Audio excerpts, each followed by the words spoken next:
Vou chamar a Carolina Brígido para ajudar a gente com uma especulação. Eu sei que julgamentos do Supremo a gente não pede antecipação de absolutamente nada. Ali não dá para prever nada, mas dá para receber uma dica aqui, outra ali. A pergunta inevitável, Carol.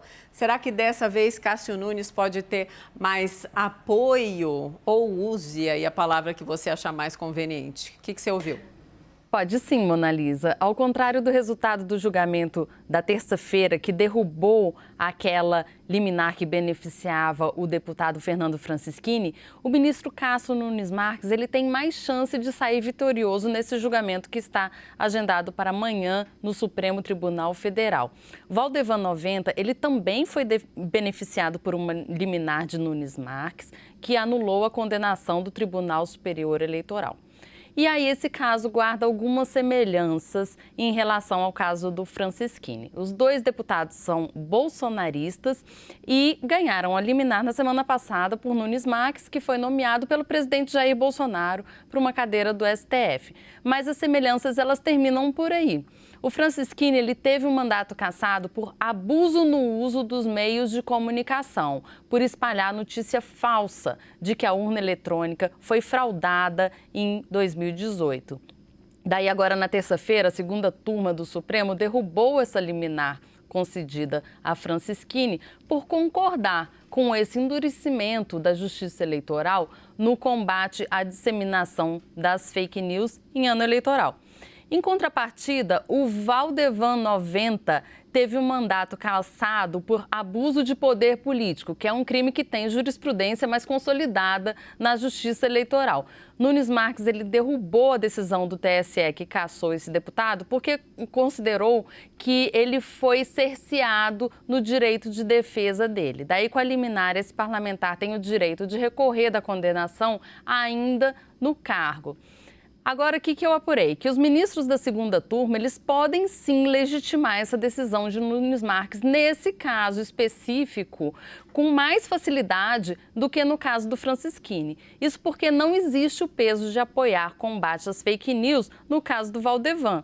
Outro detalhe, a segunda turma ela tem ministros com um perfil garantista. O que é isso? É um perfil de ministros que prioriza o direito de defesa de investigados em detrimento de um perfil mais punitivista que interpreta o direito penal de uma forma mais severa.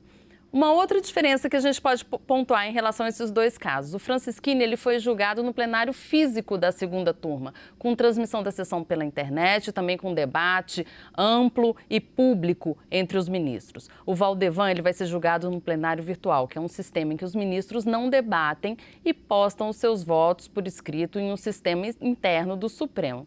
Daí, esse resultado do julgamento vai ser divulgado no mesmo dia. Esse julgamento de amanhã ele também serve de termômetro para verificar o quão isolado Nunes Marques está na corte. As duas liminares geraram críticas de ministros do STF, que consideraram ousada a atitude do ministro Nunes Marques de derrubar sozinho uma decisão que foi tomada pelo colegiado do TSE. Carol, eu queria conversar mais um tiquinho com você, porque tem a ver com os fatos dessa semana. Essa semana está chegando ao fim com uma volta de uma retórica do presidente Bolsonaro preocupante demais. Há alguns dias o presidente disse que não iria mais cumprir decisões do Supremo, né? Falou literalmente, a gente repercutiu aqui. Quando tem uma fala nesse nível, de novo, retomando aquele passado recente de absoluta tensão, isso de alguma maneira pode interferir, apesar do julgamento ser virtual, como você disse, apesar de não ter câmeras, apesar de não ter a plateia, né? Eu digo a gente acompanhando tudo, esses elementos podem influenciar nesse julgamento ou não? Zero influência, Mona Lisa. Os ministros do Supremo Tribunal Federal, eles têm dito que eles não se comovem com esse tipo de fala do presidente Bolsonaro. A ordem interna da corte é não comentar o que o presidente diz sobre o judiciário, para não inflamar ainda mais esse clima beligerante que a gente está vendo na Praça dos Três Poderes entre o judiciário e o executivo. A ordem é tocar a vida normalmente no STF, como se nada estivesse acontecendo, e colocar os julgamentos, a pauta de julgamento para frente.